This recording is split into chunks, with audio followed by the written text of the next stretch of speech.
Bonjour tout le monde, j'espère que vous allez bien. Nous nous retrouvons aujourd'hui pour un nouveau top 10 qui était proposé par Captain America 7 via Snapchat. Si vous avez vous aussi une idée de top 10, n'hésitez pas à me le proposer dans les commentaires de cette vidéo ou encore via Facebook, Snapchat ou Twitter. D'ailleurs, d'après vous, quel objet possède le plus de microbes? N'hésitez pas à me donner votre avis dans les commentaires de cette vidéo. Sur ce, c'est parti pour ce 14e épisode de top 10 sur cette chaîne YouTube.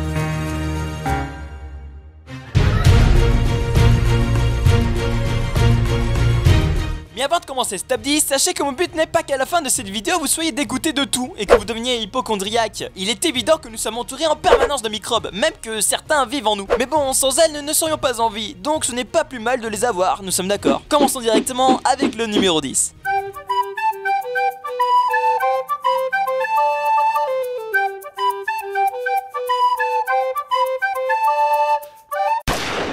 Le téléphone portable, téléphone cellulaire, ou plutôt GSM pour nous les Belges. Cet objet fait partie des objets emmagasinant énormément de bactéries. En effet, il suffit de regarder dans les fentes du téléphone pour y retrouver des...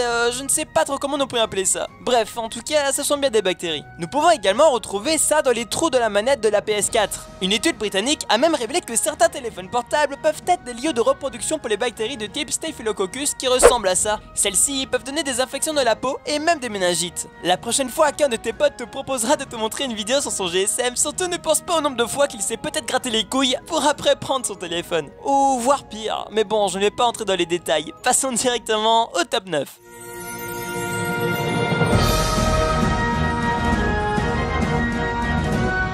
En numéro 9, nous retrouvons l'escalator. Il est clair que beaucoup de personnes y mettent leurs mains pour rester en équilibre et évidemment cela engendre donc des microbes. Le plus dégueulasse, c'est lorsque l'on voit des bébés y mettre leur bouche tout en montant. Sans le savoir, ils avalent de la matière fécale et d'autres choses. Mais bon, je ne vais pas une nouvelle fois entrer dans les détails. Si vous arrivez à garder votre équilibre, je vous conseille donc de ne pas y mettre vos mains, de préférence.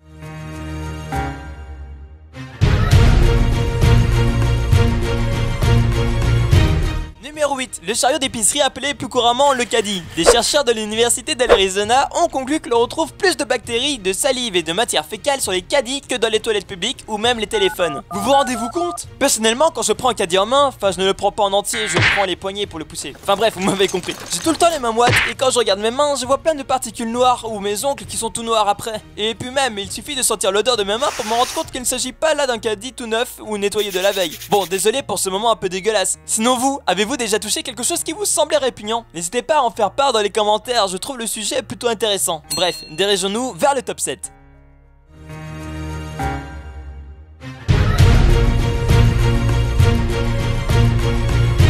En numéro 7, nous entrons à l'interrupteur. Vous imaginez bien qu'on ne pense jamais, ou plutôt la majorité des personnes ne pensent jamais à les laver. Bon ok, j'avoue en faire partie. Il accumule donc au fur et à mesure des années une énorme quantité de bactéries. Du coup, si vous voulez éviter le plus possible d'y toucher, ce qui est stupide car vous êtes bien parti pour devenir hypochondriaque, essayez de ne pas être le dernier à sortir d'une pièce. Voilà, c'était pour la petite astuce du jour. Les astuces de Fun Life, c'est trop génial. Putain mais en fait ça rime en plus ce truc là.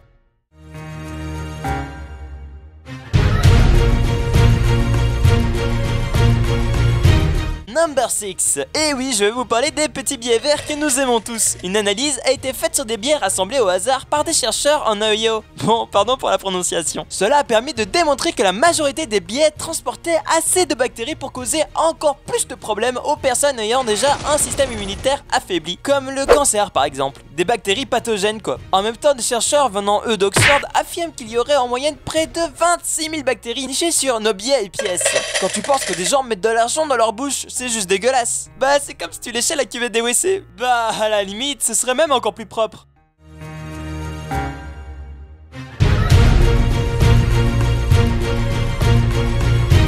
Numéro 5, les boutons des ascenseurs. C'est exactement pareil que pour les interrupteurs, enfin un détail près. On y touche encore plus souvent et ce sont tout le temps des personnes différentes qui y touchent. C'est comme pour les boutons des passages pour piétons où on y retrouve l'adénosine triphosphate appelée ATP. Le rôle principal de l'adénosine triphosphate est de fournir l'énergie nécessaire aux réactions chimiques des cellules. Cette molécule est également présente dans la moisissure. Mais bon, il n'y a pas que ce genre de choses qui sont présents sur ces boutons hein. D'autant plus qu'on se demande qui les lave. Enfin, y a-t-il vraiment quelqu'un qui les lave?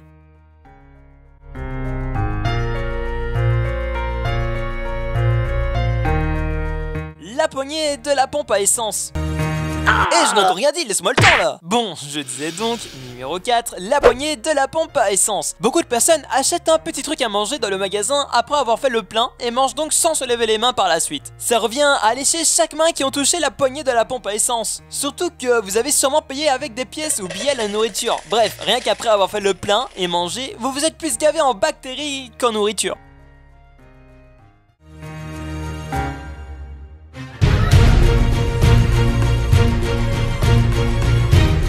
Nous entrons dans le top 3 et nous retrouvons le clavier d'ordinateur qui se trouve d'ailleurs juste en face de moi et que je n'ai encore jamais nettoyé en presque un an d'utilisation. Oh putain, c'est dégueulasse. Les claviers sont à peu près ce qu'il y a de pire comme nid à bactéries et ils le sont davantage dans les bureaux et bibliothèques. On y aurait d'ailleurs trouvé des bactéries comme le staphylocoque qui peut causer des infections graves comme la pneumonie et des méningites bactérielles.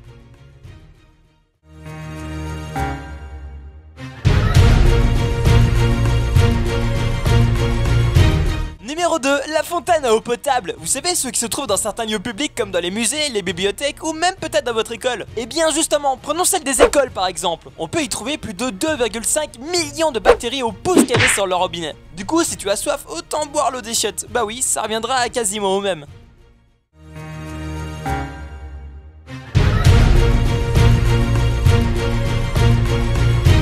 Et pour finir, en numéro 1 de ce top 10, bon ce ne sera pas un objet, je suis désolé. Il s'agit de la bouche. Ce sont les mêmes germes que l'on retrouve sur les boutons des ascenseurs, des claviers et des interrupteurs qui s'y logent. Plusieurs millions de bactéries provenant de 700 espèces différentes s'y trouvent donc. Mais bon, toutes les bactéries ne sont pas mauvaises. Certaines nous aident à digérer ou encore à combattre les mauvaises bactéries que nous chopons en touchant certains objets. Et donc, quand vous vous brossez les dents le matin, cela ne sert pas qu'à vous blanchir les dents, mais plutôt de tirer la chasse d'eau dans votre bouche. Ah, j'adore cette expression. C'est à présent la fin de ce top 10, j'espère qu'il vous aura plu. Si c'est le cas, n'hésite pas à laisser un gros pouce bleu, ça me ferait juste super plaisir et vous remercie déjà en avance. Bon, par contre, ne pense pas aux bactéries que tu auras en cliquant sur le bouton de ta souris pour en laisser un. Bon, allez, je lance un défi comme dans mes anciennes vidéos. Essayons d'arriver à 1000 pouces bleus. Bon, j'avoue, c'est énorme, mais ce n'est pas sûr du tout qu'on y arrivera. Mais bon, je vous fais confiance. Partage la vidéo si celle-ci t'a plu et abonne-toi si cela n'est pas déjà fait. Sur ça, je vous souhaite une excellente fin de journée ou soirée et vous donne rendez-vous la semaine prochaine pour un nouveau top 10. Allez, sur ce, ciao tout le monde.